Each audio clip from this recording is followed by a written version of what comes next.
नमस्कार, भारत एक्सप्रेस देख रहे हैं आप। मैं हूं आपके साथ रोहित पोखरियाल। आप देख रहे हैं हमारा खास शो जय सोमनाथ। अरब सागर की लहरों के किनारे खड़ा सोमनाथ सिर्फ एक मंदिर नहीं, वहां की हजारों साल पुरानी चेतना का वो अमर दीप है जिसे जितनी बार मिटाने की कोशिश हुई वो उतनी ही ताकत से फिर जगमगाया। सोमनाथ, जहां इतिहास सांस लेता है, जहां आस्था शंखनाद करती है और जहां हर पत्थर भारत के नए जीवन की कहानी सुनाता है। आज से ठीक 75 साल पहले जब आजाद भारत अपने नए भविष्य की इबारत लिख रहा था, तब सोमनाथ मंदिर का पुनर्निर्माण सिर्फ एक धार्मिक घटना नहीं थी, वो भारत की आत्मा को फिर से खड़ा करने का संकल्प था। उस दौर में देश के पहले प्रधानमंत्री जवाहरलाल नेहरू उद्घाटन समारोह में नहीं गए। महात्मा गांधी सरकारी खजाने से मंदिर निर्माण के पक्ष में नहीं थे और अब 75 साल बाद वक्त ने जैसे पूरा चक्र पूरा कर लिया।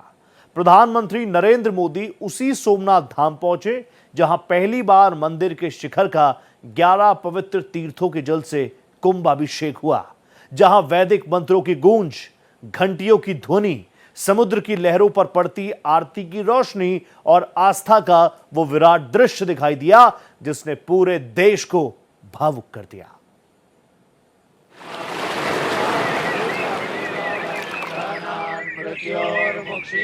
जय सोमनाथ,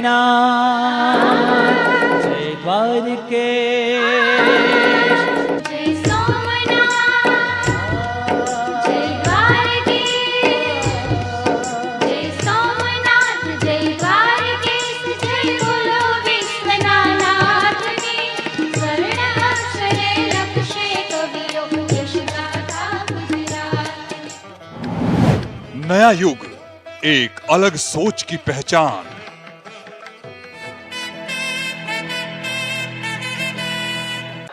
जय सोमनाथ, जय सोमनाथ,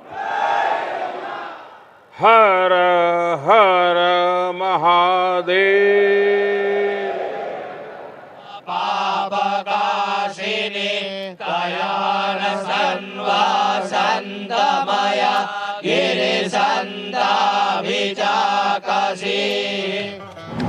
सोमनाथ में फिर गूंजा भारत का स्वाभिमान।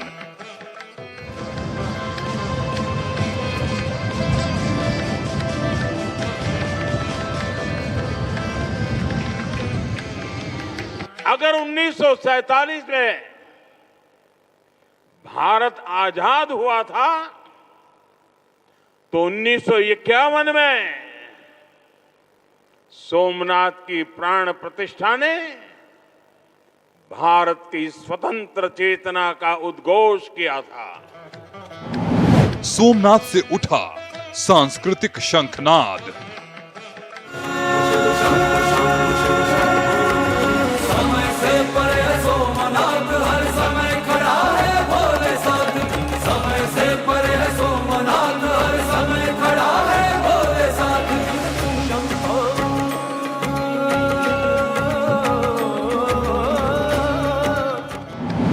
शिखर पर कुंभाभिषेक, गूंजा गौरव, आस्था, राजनीति और इतिहास एक साथ।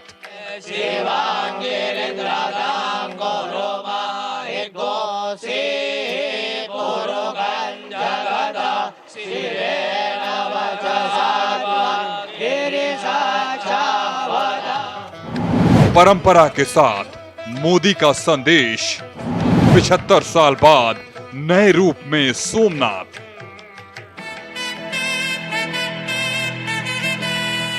आज प्रभास पाटन का पवित्र क्षेत्र एक अद्भुत प्रभा से भरा हुआ है। महादेव का ये साक्षात्कार,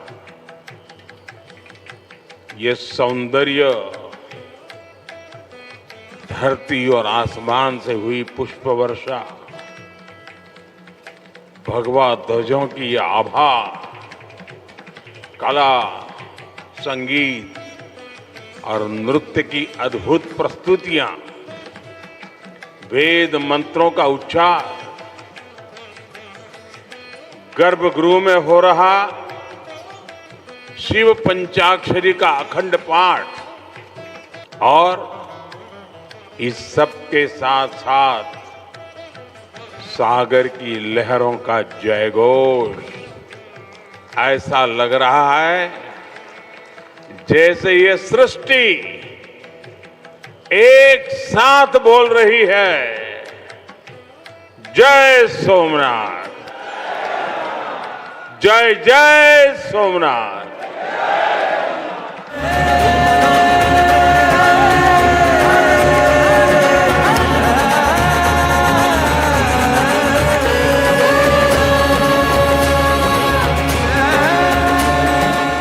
साथियों, समय खुद जिनकी इच्छा से प्रकट होता है, जो स्वयं कालातीत है, जो स्वयं काल स्वरूप है, आज उन देवादिदेव महादेव की विग्रह प्रतिष्ठा के हम 75 वर्ष मना रहे हैं। ये सृष्टि जिनसे सृजित होती है, जिनमें लय हो जाती है, यतो जायते पाल्यते येन विश्वम तमीशं भजे लीयते यत्र विश्वम। आज हम उनके धाम के पुनर्निर्माण का उत्सव मना रहे हैं, जो हलाहल को पीकर नीलकंठ हो गए। आज उन्हीं की शरण में सोमनाथ अमृत महोत्सव हो रहा है। ये सब भगवान सदाशिव की ही लीला है। समय से परे सोमनाथ हर समय खड़ा है भोले साथ। समय से परे सोमनाथ हर समय खड़ा है भोले साथ।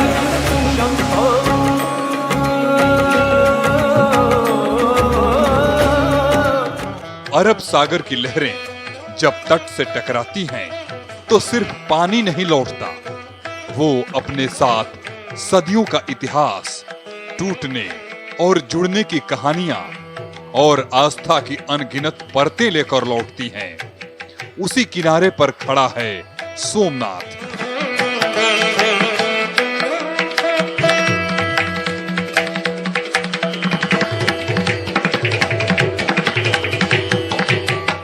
एक ऐसा नाम जो सिर्फ मंदिर नहीं बल्कि भारत की स्मृति में दर्ज एक ऐसी धड़कन है जिसे मिटाने की हर कोशिश हुई, लेकिन वो हर बार और गहरी होकर लौट आया।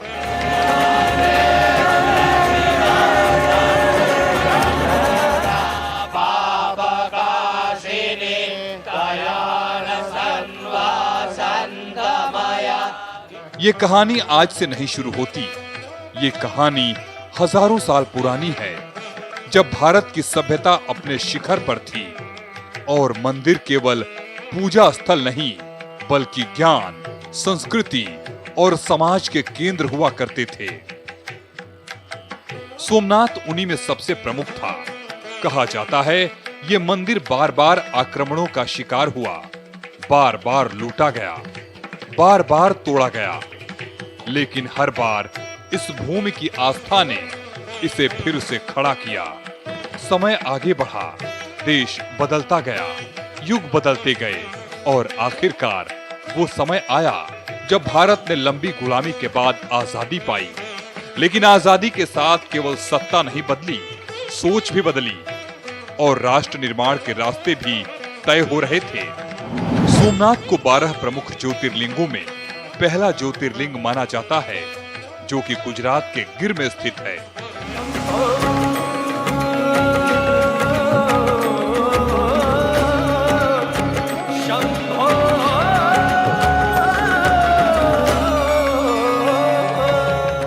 आज सोमनाथ मंदिर के पुनर्निर्माण के 75 वर्ष पूरे होने पर वहां भव्य रूप से सोमनाथ अमृत महोत्सव मनाया जा रहा है। लाखों करोड़ों शिव भक्तों से जुड़े इस पावन धाम पर पूजा करने के लिए प्रधानमंत्री नरेंद्र मोदी भी पहुंचे।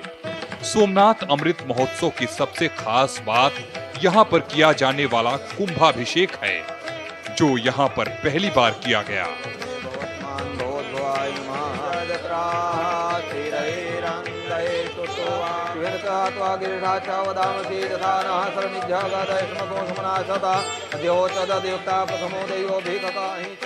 सोमनाथ मंदिर में की जाने वाली पूजा के इतिहास में ये पहली बार है जब यहाँ 90 मीटर ऊंचे शिखर पर पवित्र कुंभाभिषेक किया गया, जहाँ प्रधानमंत्री मोदी ने 11 तीर्थों के जल से मंदिर के शिखर का कुंभाभिषेक किया।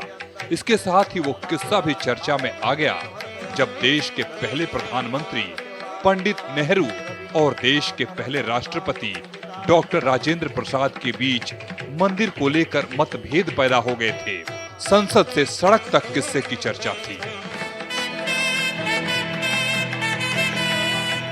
हमारे सांस्कृतिक स्थल हजारों वर्षों से भारत की पहचान रहे हैं। इतनी समृद्ध विरासत हमें मिली है, लेकिन आप विडंबना देखिए, हमने दशकों तक उसके महत्व को नहीं समझा।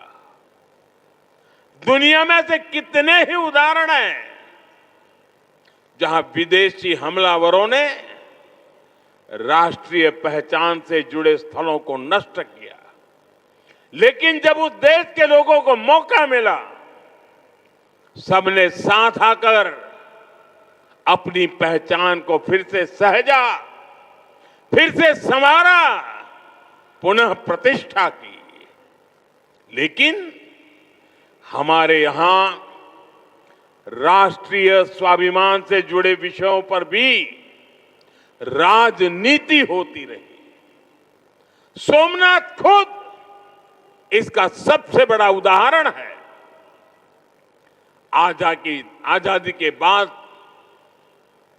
पहले दायित्वों में से एक था कि सोमनाथ मंदिर का पुनरुद्धार करते। इसलिए सरदार वल्लभ भाई पटेल और डॉक्टर राजेंद्र प्रसाद जी, उन्होंने इसके लिए इतने प्रयास किए।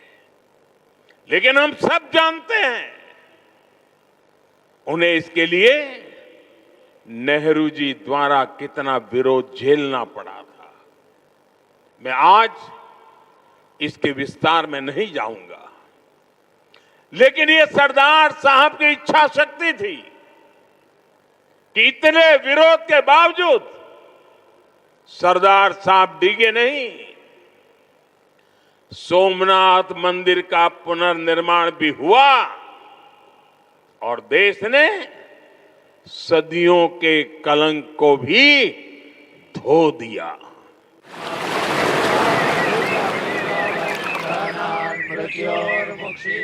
जय सोमनाथ, जय द्वारकेश, जय सोमनाथ, जय द्वारकेश, जय सोमनाथ, जय द्वारकेश, जय बोलो विश्वनाथ की।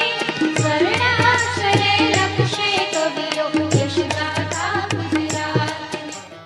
बता दें, आजादी के बाद जब देसी रियासतों का मेल हुआ तो गुजरात की जूनागढ़ रियासत का 9 नवंबर 1947 को भारत में विलय हुआ।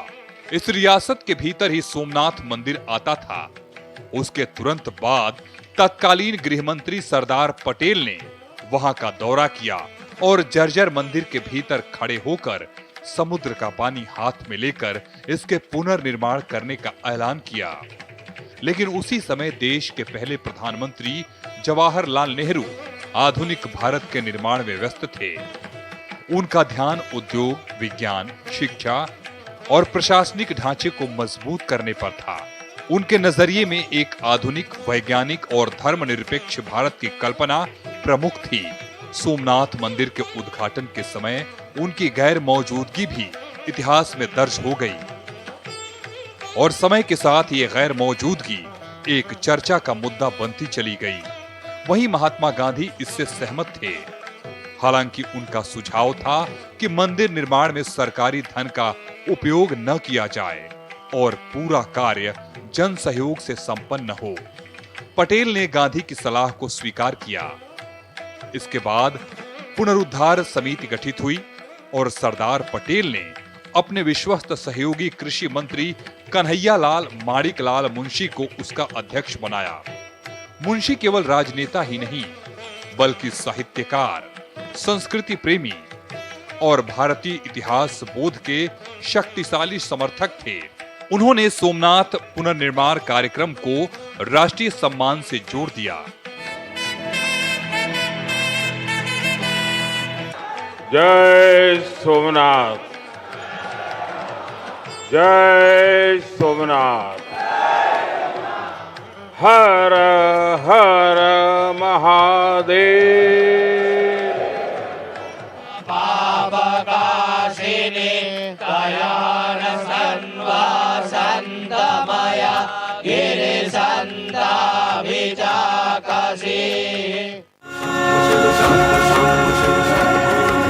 समय से परे है सोमनाथ, हर समय खड़ा है भोले साथ।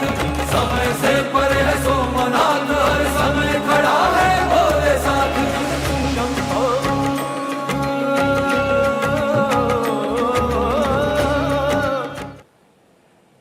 सोमनाथ सिर्फ एक मंदिर नहीं बल्कि नए भारत की वैचारिक बहस का सबसे बड़ा केंद्र बन चुका था। एक तरफ जहां महात्मा गांधी सरकारी खजाने से मंदिर निर्माण के पक्ष में नहीं थे, तो दूसरी तरफ देश के पहले प्रधानमंत्री जवाहरलाल नेहरू उद्घाटन समारोह में नहीं पहुंचे। सरदार वल्लभ भाई पटेल ने सोमनाथ को भारत के सांस्कृतिक स्वाभिमान का प्रतीक भी बताया था और अब 75 वर्ष बाद वही सोमनाथ फिर से इतिहास के केंद्र में है, जहां प्रधानमंत्री नरेंद्र मोदी ने कुंभाभिषेक और ध्वजारोहण किया।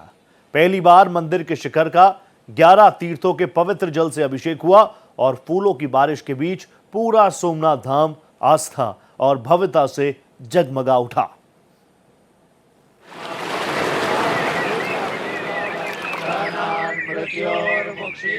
जय सोमनाथ, जय द्वारकेश।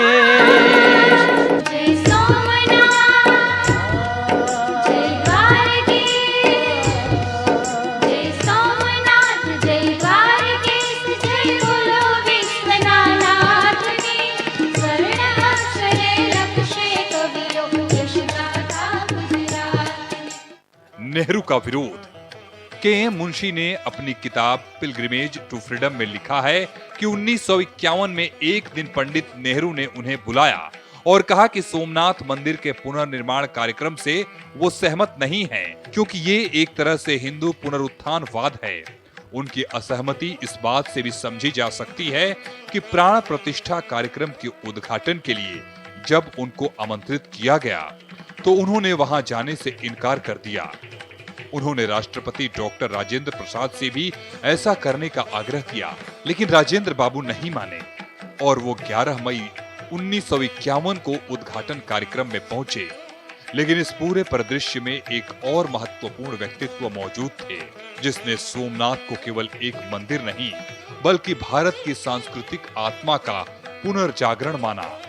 वो थे सरदार वल्लभ भाई पटेल। उनके लिए सोमनाथ का पुनर्निर्माण केवल धार्मिक कार्य नहीं था, बल्कि ये भारत के आत्मसम्मान और सांस्कृतिक पुनर्निर्माण का प्रतीक था। उनकी सोच थी कि जो सभ्यता इतनी बार टूटकर भी जीवित रह सकती है, वो कभी खत्म नहीं हो सकती। साथियों, 75 साल पहले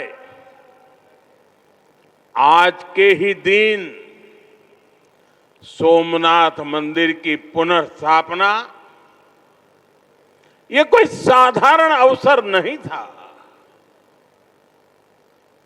अगर 1947 में भारत आजाद हुआ था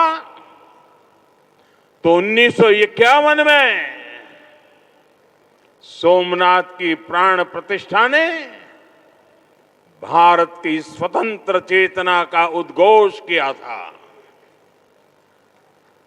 आजादी के समय सरदार साहब ने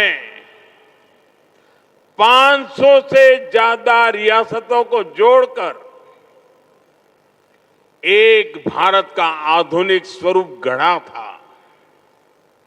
तो साथ ही सोमनाथ के पुनर्निर्माण से उन्होंने दुनिया को बताया था, भारत केवल आजाद नहीं हुआ है, भारत अपने प्राचीन गौरव को पुनः हासिल करने के मार्ग पर भी अब आगे बढ़ चुका है।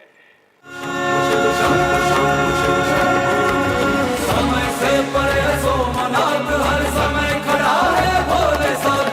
समय से परे है सोमनाथ, हर समय खड़ा है भोले साथ।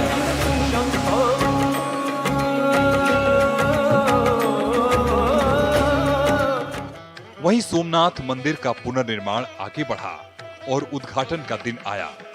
ये वो समय था जिसने इतिहास में अपनी जगह बनाई, लेकिन उस उद्घाटन समारोह में देश के पहले प्रधानमंत्री नेहरू मौजूद नहीं थे।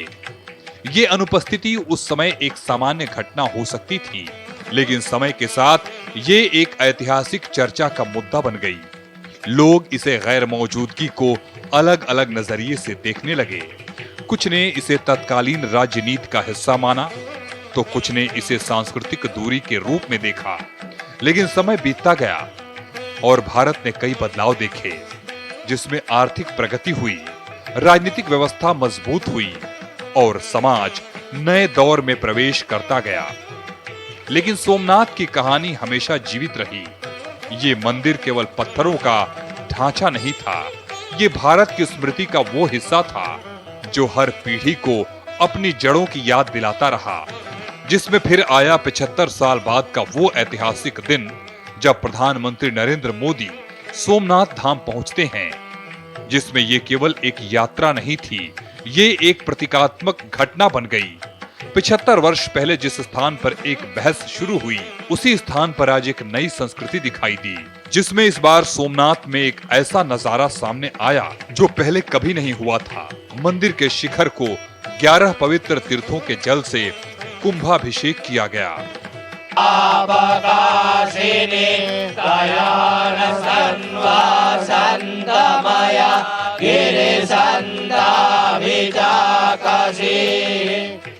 ये केवल एक धार्मिक अनुष्ठान नहीं था, बल्कि एक गहरी सांस्कृतिक परंपरा को याद दिलाना था। हमारे संकल्पों को पूरा करने में दादा सोमनाथ का आशीर्वाद हमेशा हमारे साथ रहे, यही प्रार्थना है। एक बार फिर सभी देशवासियों को विरासत में विश्वास करने वाले हर नागरिक को, आप सभी को इस अवसर की बहुत बहुत बधाई देता हूं। मेरे साथ बोलिए, जय सोमनाथ, जय सोमनाथ, हर हर महादेव। जय सोमनाथ, जय द्वारकेश। जय सोमनाथ, जय द्वारकेश। जय सोमनाथ, जय द्वारकेश। जय बोलो विश्वनाथ की। स्वर्ण अक्षरे लक्ष्य कवियो यश गाथा गुजरात। इस खास पेशकश में फिलहाल इतना ही। दीजिए इजाजत। नमस्कार।